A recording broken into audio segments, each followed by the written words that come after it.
And folks, we are nearing the halfway mark with week 5 done.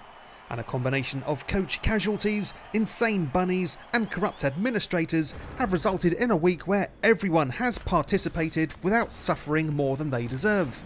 For some, maybe not enough, now that I actually think about it. Day 1 had Tobias Lloyd's The Red Claw attempting to kill the win streak of Fraser Dunn's Keep Refrigerated. They fell just short in the attempt, losing 1-2, but in keeping up with high excitement there was 5 casualties and even a death. But those hard-working apothecaries and necromancers have ensured that there will be no one missing from the next game apart from the ghoul. The dead fellow is dead yet again.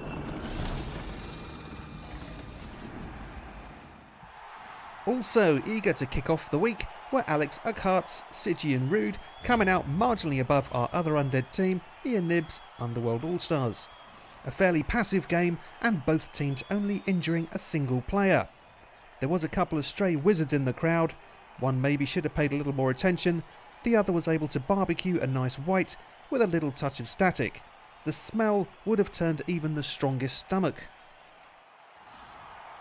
Still attempting to catch up, Steve Jones' Badwind Sprouts passed like gas behind Dennis Cooney's Bloody Nora, losing 4-1. Despite the scoreline and the lack of injuries, it was a 50-50 ball possession. I wonder if someone should remind those little Chaos stunties where they're meant to be going with that ball instead of whatever they were doing. They weren't even killing the other team.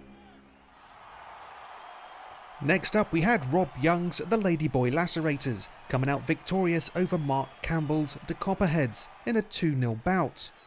Only one of the Dark Elves was injured, but Elves can afford the best of apothecaries it seems, and he'll be back next week.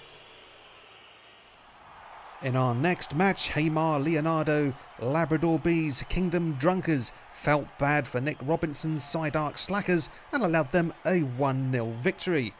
I think we should all have a small round of applause for the team getting that sweet taste of what a winner feels like. And to thank the Drunkers, the Slackers killed off one of them. But in the ensuing scuffle, another couple of players were injured before the riot could be broken up.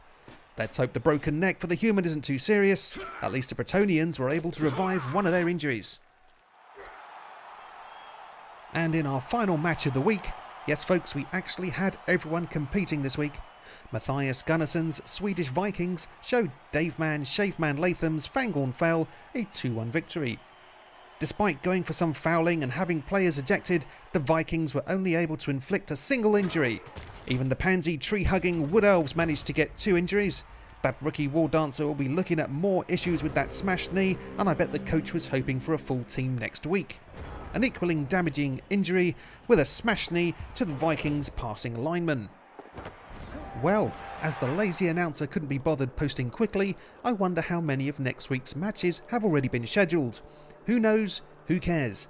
Let's get that ball and kill each other. Apologies coaches, I have been informed that we also need to score touchdowns or the fans will murder teams and players. I would have thought death on the pitch would be enough to satisfy them, but now I know better. So, until next week.